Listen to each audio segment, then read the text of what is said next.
Shalom saudari semua, kita ketemu lagi di minggu pertama tahun 2024 ini. Dan saya percaya sesuai dengan apa yang Tuhan mau sampaikan bahwa 2024 ini jika kita mengikuti tuntunan Tuhan, mendengarkan suaranya dengan baik-baik, maka akan menjadi tahun di mana Anda dan saya akan mengalami hal-hal yang lebih baik.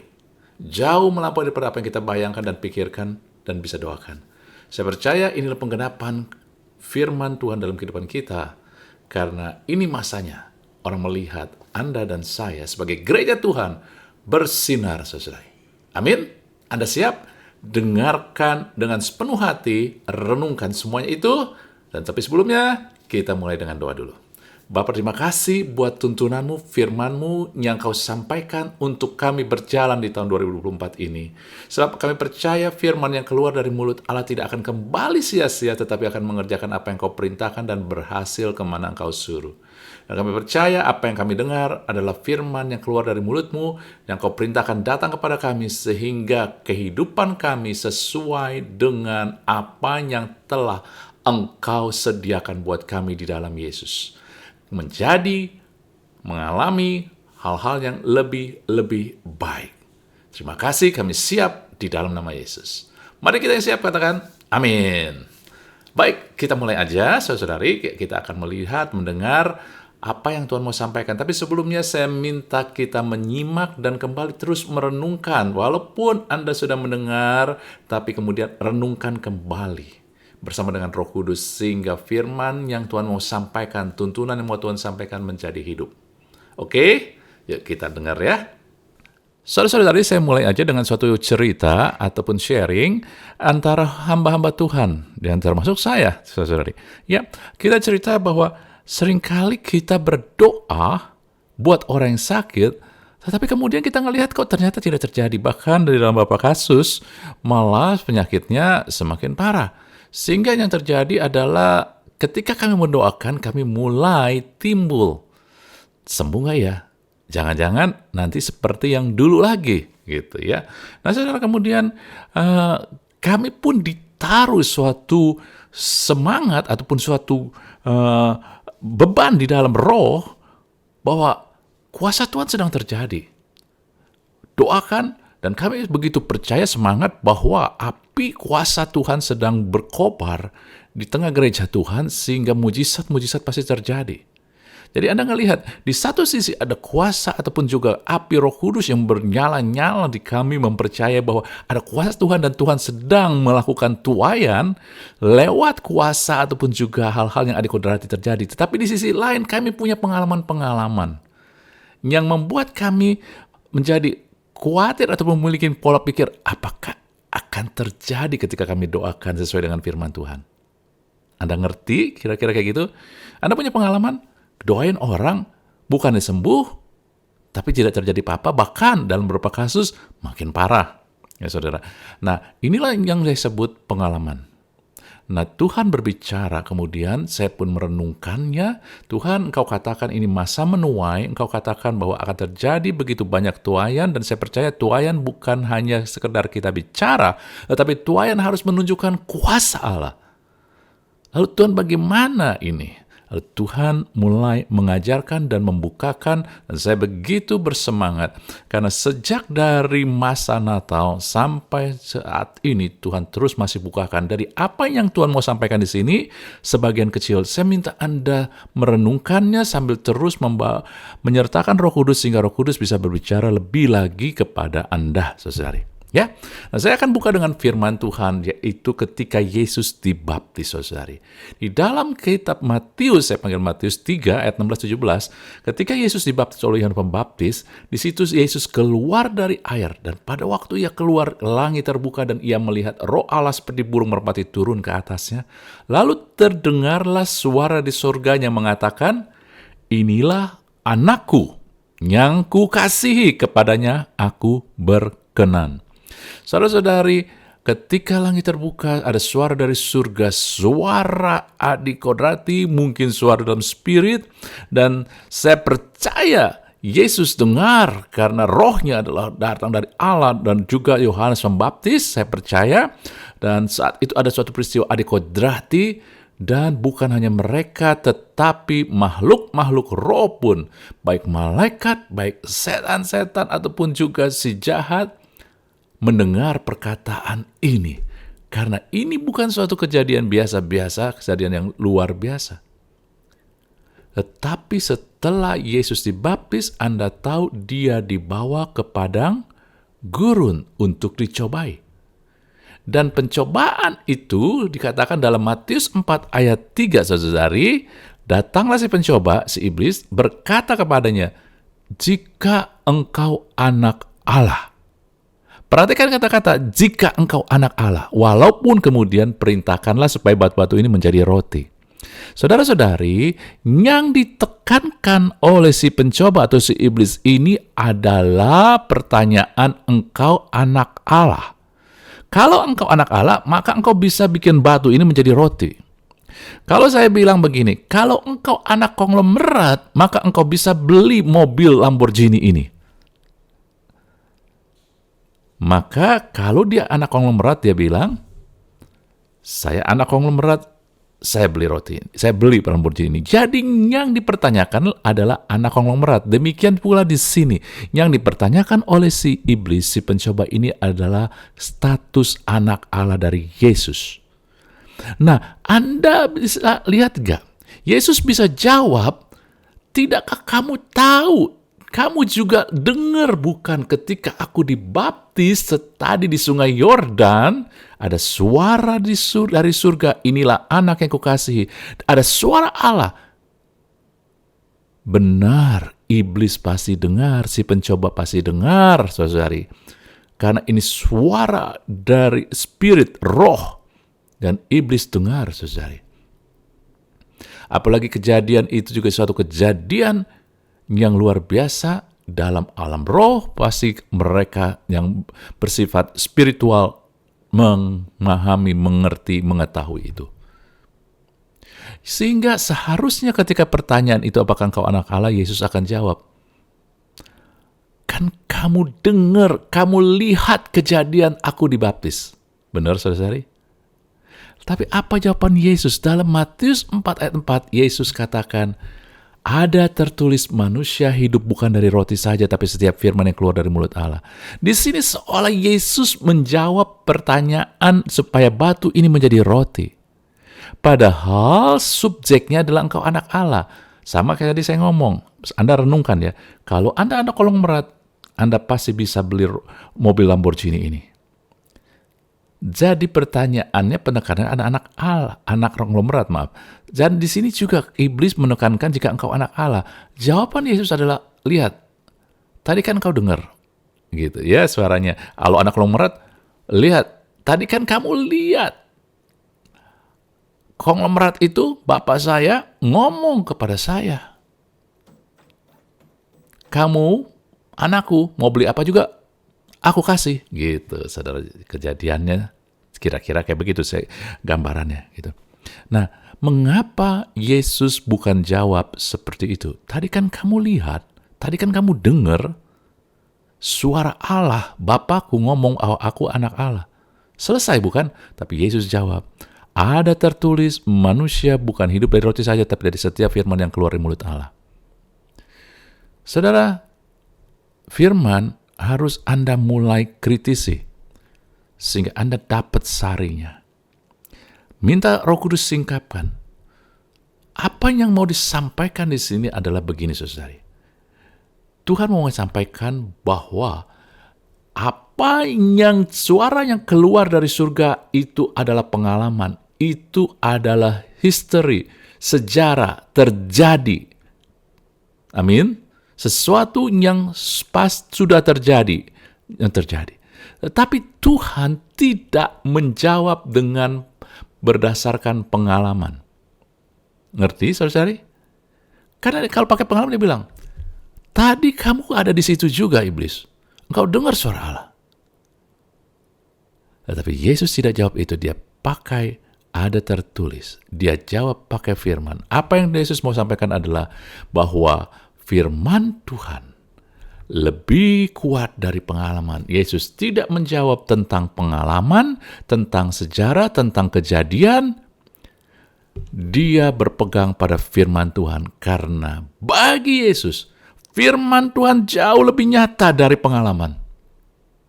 Saudara, kelemahan kita, anak-anak Tuhan, adalah kita masing memegang firman ataupun pengalaman lebih kuat, lebih menguasai kita.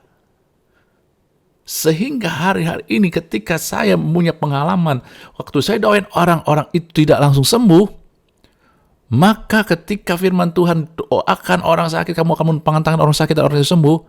Tapi saya punya pengalaman yang gak enak, bukan sekali, berkali-kali mendoakan orang gak sembuh, maka saya mulai ciut, saya mulai menarik diri, saya mulai menahan diri untuk mendoakan orang, saudari. Kenapa? Karena pola pikir ini. Dan Yesus mau kasih unjuk. Anak-anak Allah, Anda dan saya, jangan hidup dengan pengalaman. Jangan bertindak dengan pengalaman, tetapi bertindaklah berdasarkan firman Tuhan. Amin. Dan ini pun dikuatkan oleh Petrus, saudara-saudari. Suatu ketika Petrus dibawa oleh Yesus bersama dua murid yang lain, Yohanes dan Yakobus, ke atas gunung, dan di dalam Matius 17 ayat 23, Yesus di atas gunung itu berubah rupa di depan mata mereka. Inilah pengalaman. Mereka melihat ada satu kejadian yang mereka bisa lihat. Yesus wajahnya berubah, bercahaya seperti matahari, pakaiannya bersinar, dan ada Musa, Elia berbicara dengan dia. Maka Petrus berkata, kami sendiri mendengar. Artinya kami mengalami perjumpaan dengan kemuliaan Tuhan Yesus dan Musa dan Elia. Kami mendengar suara dari surga karena kami berada bersama di atas gunung. Ini adalah pengalaman. Benar bukan? Makanya di atas gunung itu ada suara ketika Yesus berubah rupa, ada suara dari surga, dari awan. Makanya Petrus berkata, aku mendengar, kami sendiri, karena 3 orang mendengar suara itu, suara yang berbunyi, inilah yang anak yang kukasihi, kepadanya aku berkenan, dengarkanlah dia.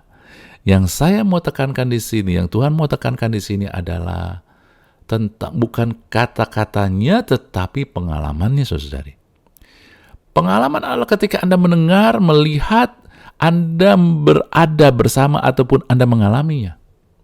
Tetapi apa yang Petrus katakan? Coba bayangkan kalau Anda ada di situ, melihat Yesus berubah dengan penuh kemuliaan, dan kemudian ada Nabi Elia dan Musa yang telah, maksud saudara, itu ratusan tahun sebelum mereka lahir sudah ada, dan sekarang nampak pada mereka. Apa yang Anda alami ataupun apa yang Anda akan rasakan? Bukankah wow, dahsyat pengalaman ini, luar biasa pengalaman ini, bukan saudara? Benar. Tetapi apa kata Petrus kemudian dalam 2 Petrus 1 ayat 19 selanjutnya?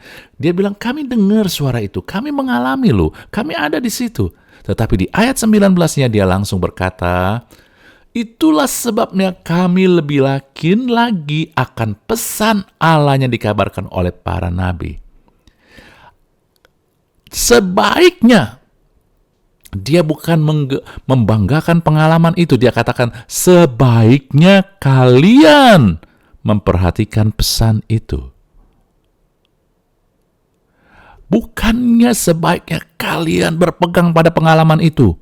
Tetapi dia bilang, sebaiknya kalian memperhatikan pesan itu.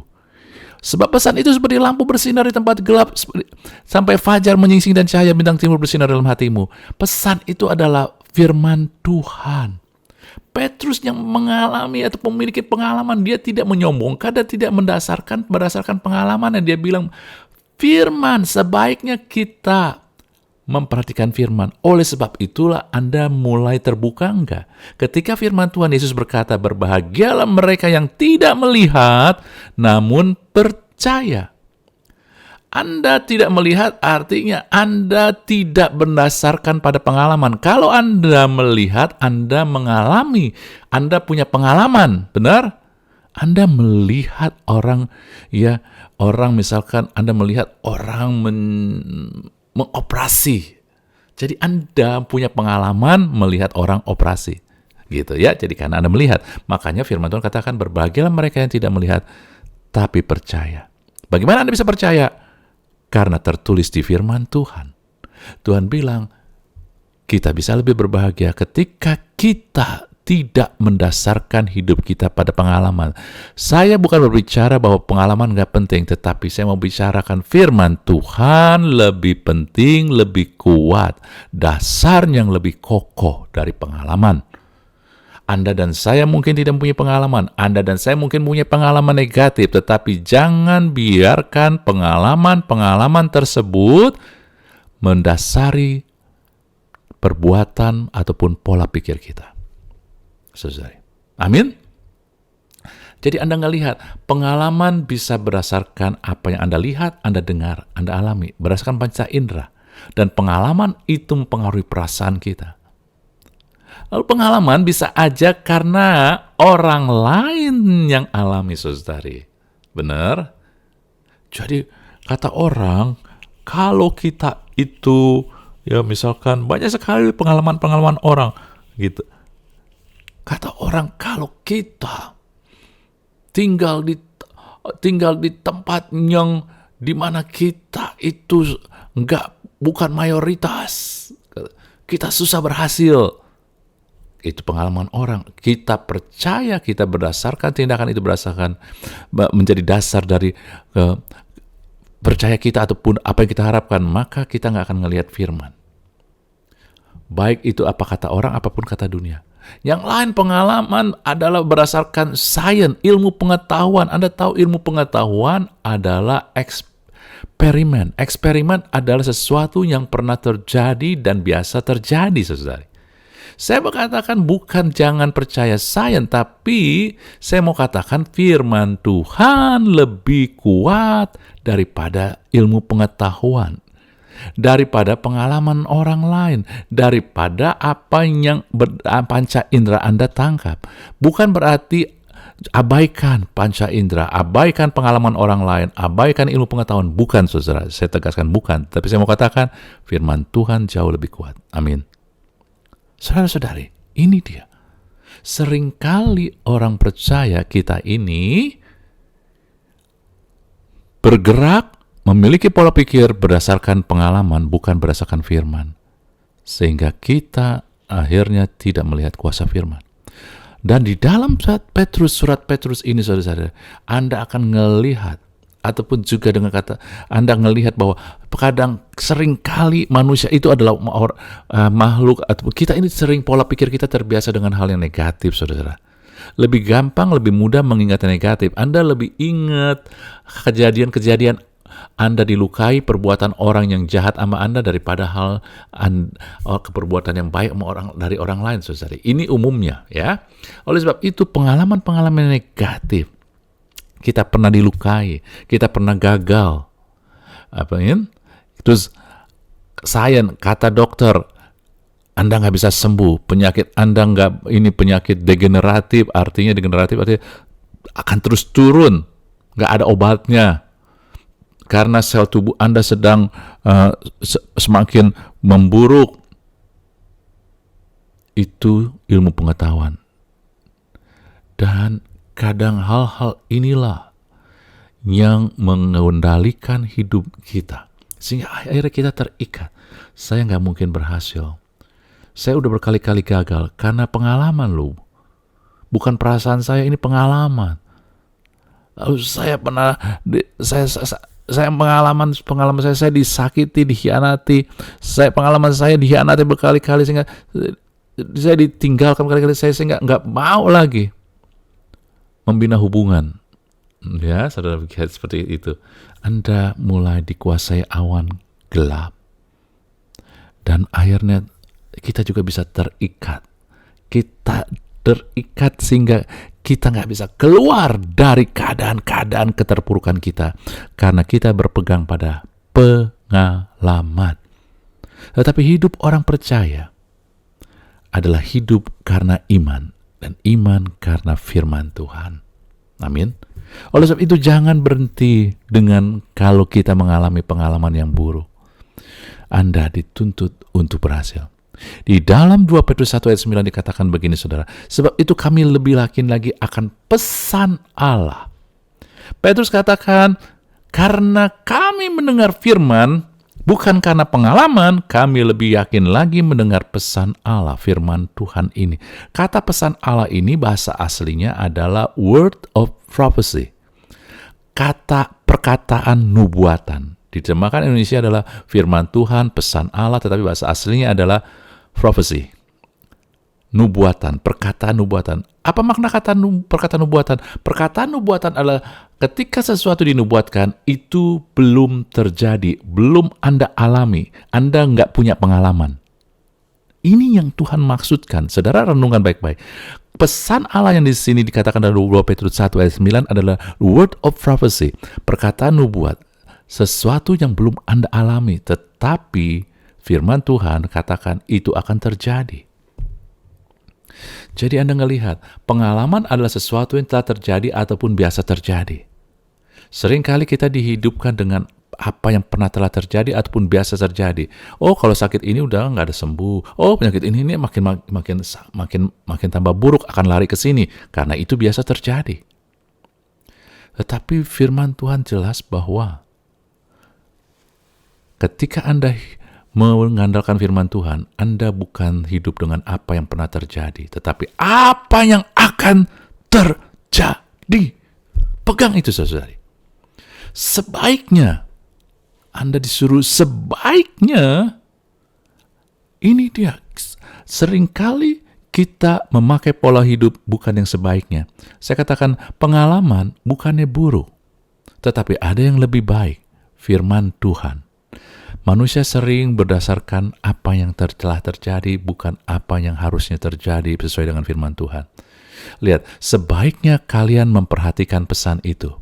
Kata memperhatikan pesan bahasa aslinya adalah proseko. Anda lihat, pros dan eko. Eko itu gema, saudara. Jadi dengan kata lain, sebaiknya kalian memperhatikan pesan itu, sebaiknya kalian menggemakan terus-menerus. Sehingga itu tertanam, sehingga itu menguasai pikiran kita. Oleh sebab itulah, bagaimana supaya firman Tuhan bisa menjadi lebih kuat dari pengalaman, baik pengalaman buruk ataupun biasa yang terjadi, saudara-saudari, adalah Anda dan saya menggemakan firman, bukan menggemakan pengalaman buruk Anda yang membuat kita khawatir. Saudara, tuntunan Tuhan buat tahun ini, mungkin kita mengalami pengalaman-pengalaman buruk, kita diperlakukan buruk, kita pernah gagal berkali-kali, usaha gagal, dan juga mungkin kita juga banyak hal yang kita dikecewakan, dilukai, saudara-saudari, ataupun juga kita mengalami keadaan di mana dokter berkata, ini nggak bisa, biasanya ini akan tambah turun, tambah buruk, nggak ada.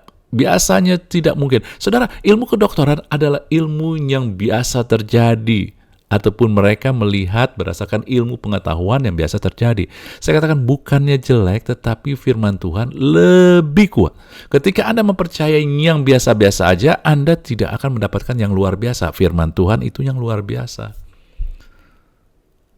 Coba saudara renungkan, tangkap ini penting sekali.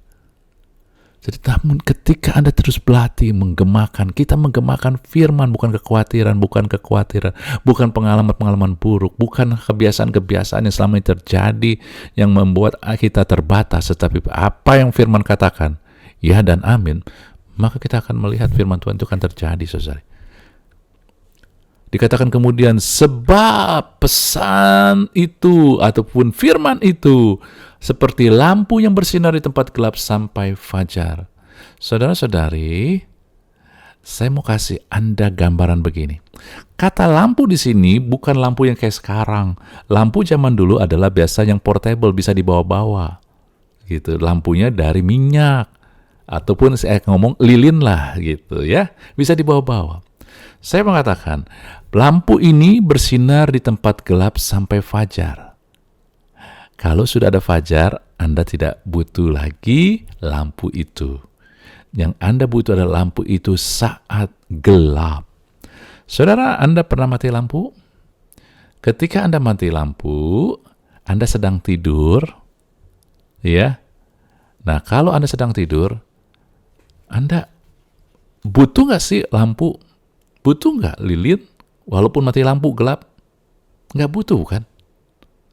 Tetapi ketika mati lampu dan Anda harus pergi ke toilet, Anda butuh sinar. Anda harus nyalakan lilin, senter, HP Anda. Ya. Benar? Jadi Anda ngelihat. Tadi kita ngelihat gambaran daripada keadaan ini, saudara. Anda ngelihat gambaran daripada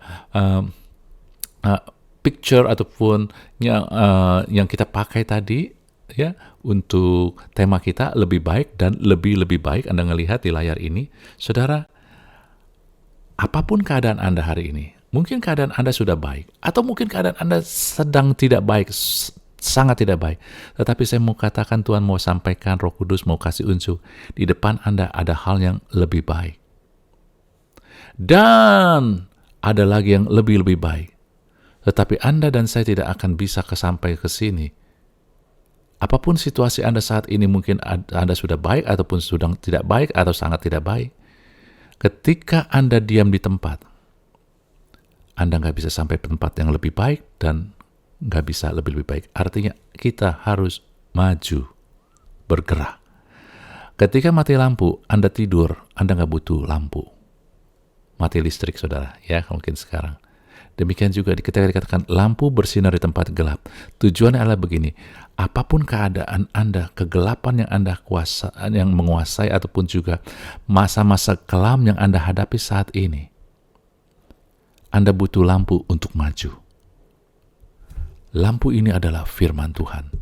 Gunakan firman Tuhan untuk melangkah maju di dalam masa-masa kesesakan. Banyak orang percaya ketika masa kesesakan mereka meratap bukan daripada maju, saudara. Oke lah, Anda meratap sambil menangis, sambil mencucukkan air mata, tapi tetap melangkah maju. Banyak orang gagal berkali-kali, dikecewakan berkali-kali, akhirnya berhenti. Aku terlalu capek, Tuhan. Saudara, firman Tuhan menyuruh kita untuk menjadi kuat di dalam Tuhan, bukan di dalam diri kita.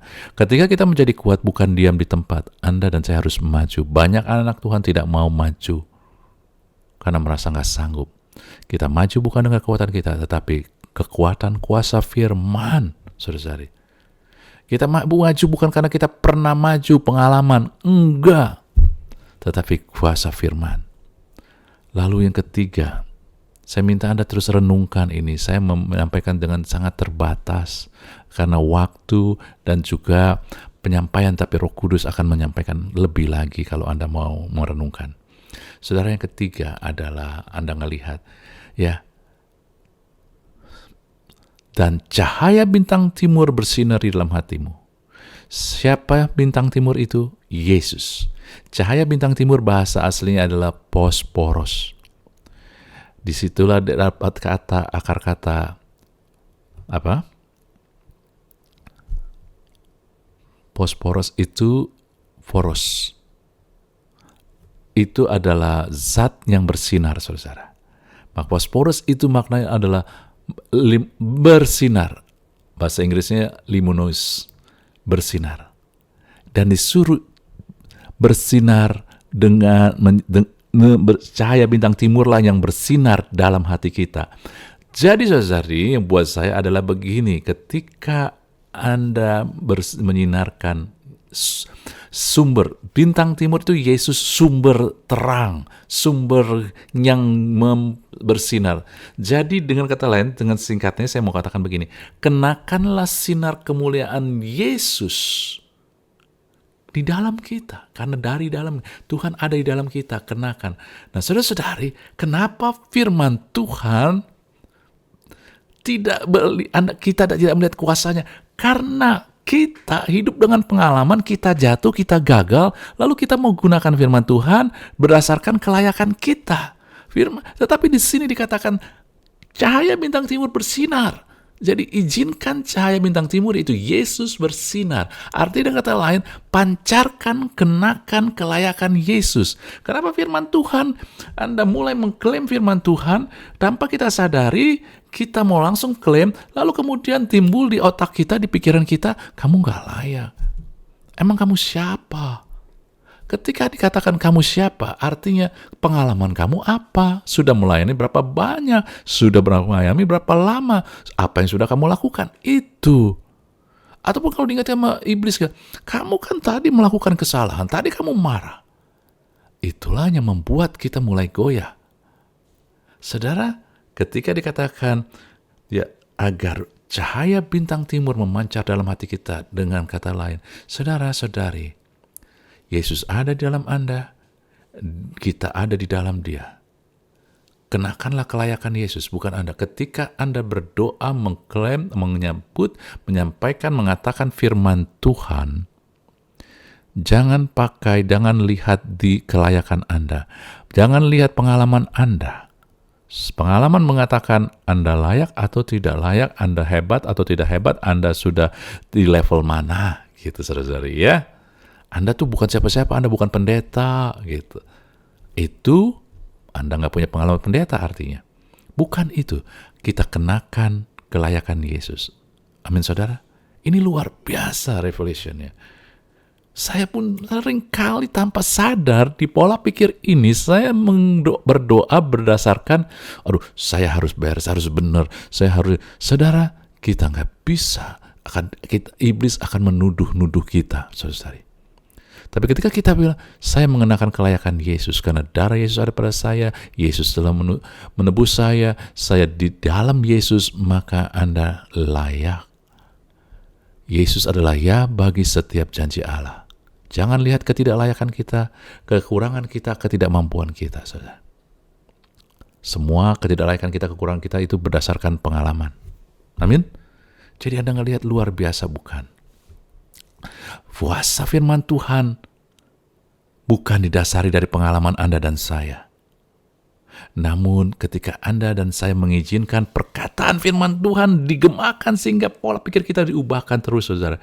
Anda dan saya bukan dikuasai lagi oleh kekhawatiran dan pengalaman-pengalaman buruk apa kata dunia, tetapi Anda dan saya mulai digerakkan berdasarkan firman Tuhan. Kalau belum bagaimana Pak? Gemakan terus. Tapi untuk mengemakannya, Anda harus baca firman setiap hari. Anda harus merenungkan firman. Ketika kita mulai sering memasukkan berita-berita dari dunia, saudari, maka berita dunia akan menggema. Yang negatif lebih kuat, saudara. Manusia itu lebih gampang menangkap yang negatif. Wah, ekonomi jadi sulit. Sehingga ketika Tuhan firman Tuhan katakan, Anda adalah orang yang sangat diberkati, highly favored, mencukupi kita menurut kekayaan kemuliaannya. Tapi kemudian Anda dengar dari berita-berita dunia, keadaan sulit. Anda mulai gemakan itu tanpa Anda sadari, karena negatif lebih sering kita gemakan, lebih kita tangkap, saudara. Sebab itu kadang-kadang kita harus puasa mendengar berita-berita dunia. Jangan takut, saudari.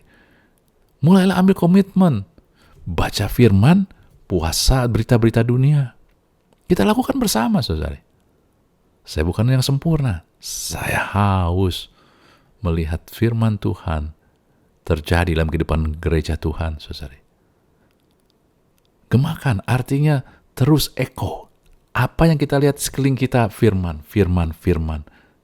Kita gemakan, saudara. Dan gunakan firman itu untuk memimpin kita maju. Jangan diam di tempat. Walaupun kita dalam keadaan sulit, kita terluka karena mengalami pengalaman yang gak enak, apa juga tetap maju. Yang menabur sambil mencucurkan air mata dengan berjalan maju, pasti pulang akan dengan membawa berkas-berkasnya. Dan Anda harus kenakan dengan mengenakan kelayakan Yesus. Amin. Maka kita akan melihat firman Tuhan jauh lebih kuat dari pengalaman. Pengalaman apapun juga, kebiasaan apapun juga, ataupun juga hal-hal yang biasa terjadi, itu disebut juga pengalaman. Ingat, firman Tuhan jangan didasarkan pengalaman. Yesaya katakan, jangan ingat-ingat lagi hal-hal yang dahulu, walaupun baik, luar biasa. Tidakkah kau lihat, aku membuat sesuatu yang baru. Artinya apa? Firman Tuhan. Tuhan sedang menggenapi firman-Nya. Anda dan saya diundang. Hari ini, saya mau berdoa bagi Anda yang mendengar semua kebenaran firman ini. Saya mau berdoa dan izinkan Roh Kudus menggemakan firman Tuhan. Dan kita berdoa dengan mengenakan kelayakan Tuhan Yesus. Sepakat, percaya, terima kemenangan dari Tuhan. Yuk, kita mulai dengan doa. Bapa, aku berdoa di dalam kelayakan yang diberikan oleh Tuhan Yesus. Darahnya telah menguduskan kami, dan juga kami ada di dalam Tuhan Yesus, sehingga kelayakan kami adalah karena Tuhan Yesus.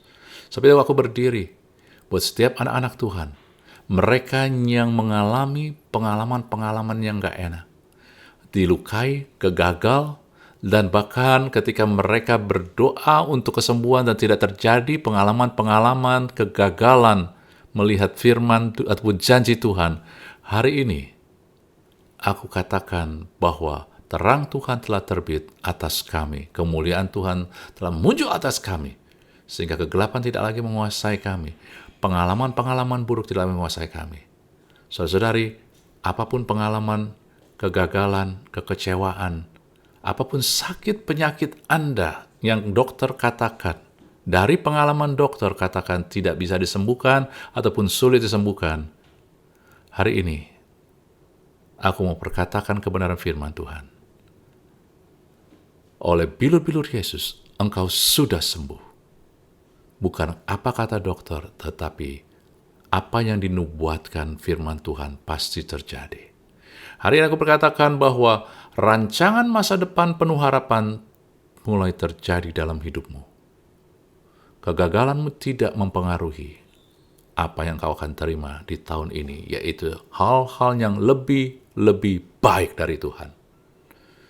Bapak, aku berdoa pemulihan terjadi dalam setiap keluarga demi keluarga. Pengalaman-pengalaman buruk, konflik, dan hal-hal lain dalam keluarga tidak akan menghalangi pemulihan Tuhan, bahwa Tuhan sendiri yang akan menyelamatkan anak-anakmu. Tuhan sendiri yang akan memberikan masa depan buat anak-anakmu, dan engkau sendiri akan dipelihara hingga masa tua. Aku memperkatakan kuasa firman Tuhan untuk setiap anak-anak Tuhan. Mulai saat ini, engkau memang pernah berdoa buat orang sakit dan tidak melihat kuasanya, tetapi hari ini pengalaman itu tidak mempengaruhi kuasa yang Tuhan salurkan kepadamu karena engkau layak di dalam Dia. Engkau akan menumpahkan tangan atas orang sakit dan orang itu sembuh. Engkau akan mengusir iblis di dalam nama Yesus. Engkau akan menuai dan akan menjadi orang-orang yang bersorak-sorai karena membawa hasil tuaian dari Tuhan. Demikian firman Tuhan, dan itulah yang akan terjadi di dalam hidup umat Tuhan. Haleluya. Amin. Terima semua itu. Tuhan berkati kita semua. Amin.